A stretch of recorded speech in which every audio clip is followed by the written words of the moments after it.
नमस्कार, स्वागत है आप सभी का जेजेएन न्यूज में। मैं हूं आपके साथ रेनू सुनीता। आइए सुबह की शुरुआत करते हैं देश और प्रदेश से जुड़ी कुछ मुख्य खबरों के साथ। प्रदेश में उत्तराखंड उत्तर प्रदेश जमींदारी विनाश और भूमि व्यवस्था अधिनियम 1950 का संशोधन 2021 लागू कर दिया गया है। पूर्व मुख्यमंत्री त्रिवेंद्र सिंह रावत की सरकार में गैरसैंण विधानसभा सत्र के दौरान ये संशोधन विधेयक पास हुआ था। अब इसकी अधिसूचना जारी होने के बाद ये प्रदेश भर में लागू होने जा रहा है। इसके तहत महिलाओं को पैतृक संपत्ति में सह खातेदार बनाया जाएगा।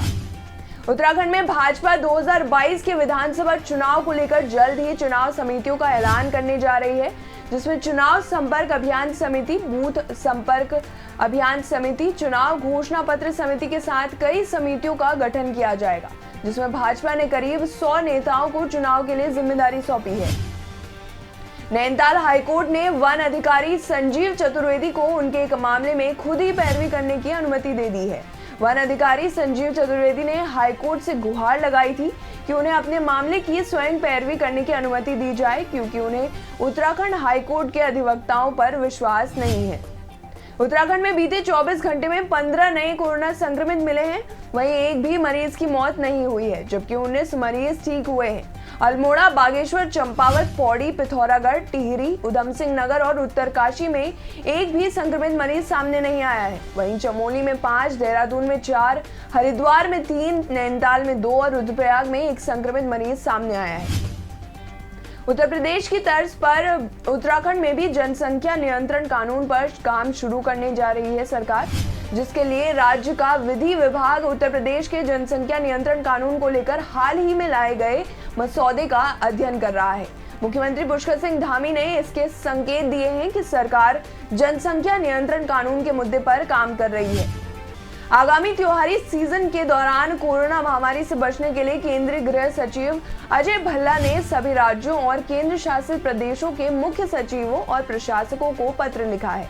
पत्र में अजय भल्ला ने कोविड-19 महामारी के प्रबंधन के लिए त्वरित और प्रभावी रोकथाम उपायों को लागू कराने के निर्देश दिए हैं।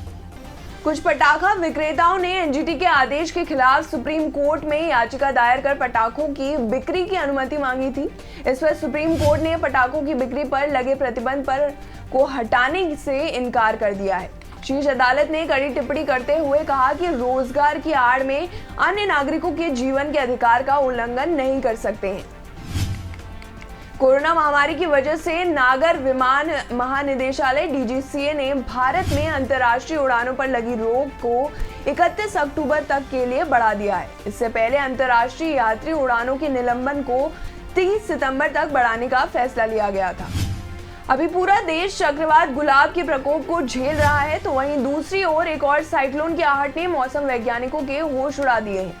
मौसम विभाग के अनुसार अरब सागर के ऊपर एक और लो प्रेशर एरिया बन रहा है। इस साइक्लोन का नाम शाहीन है। ये नाम कतर ने दिया है। मुस्लिम राष्ट्रीय मंच तालीम और तहजीब के लिए स्कूल खोलेगा, साथ ही स्वरोजगार, सीता रसोई, यतीम खाने और सामूहिक विवाह कराने का भी लक्ष्य रखा गया है। ये फैसला मुस्लिम राष्ट्रीय मंच के 2 दिवसीय राष्ट्रीय अधिवेशन में लिए गए, जो दिल्ली के हरियाणा भवन में संपन्न हुआ। अधिवेशन की अध्यक्षता आरएसएस कार्यकारिणी के सदस्य और मुस्लिम राष्ट्रीय मंच के संरक्षक इंद्रेश कुमार ने की। तो देश और प्रदेश से जुड़ी इन मुख्य खबरों में फिलहाल के लिए इतना ही। बाकी की खबरों के लिए आप जुड़े रहिए जेजेएन न्यूज के साथ। नमस्कार।